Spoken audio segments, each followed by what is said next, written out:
Alright, so this video is hopefully going to teach you how to do no stall reverts, both the front side revert and the back side revert, so check it out.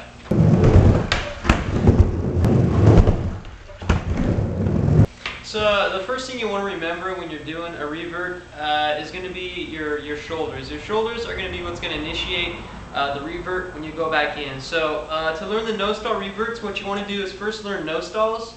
And those are pretty easy, and the tough part of this trick is reverting it back down in there. And this trick's actually pretty easy, so once you get the hang of it, you should be doing it in no time. So what you want to do is come up and do the no stall, and then when you get ready to go back in, depending on if you're reverting front side or back side, you're going to want to turn your shoulders accordingly.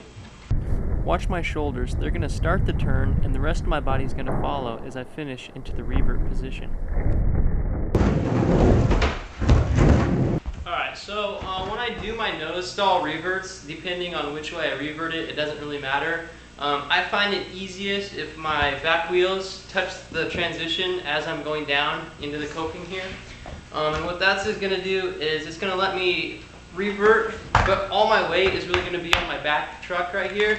So I can almost like pivot it around as I go down in there, you know? So depending on which way you revert it, it doesn't really matter. As long as you kind of slap this down on the transition, that's going to kind of distribute some of the weight when you go back in.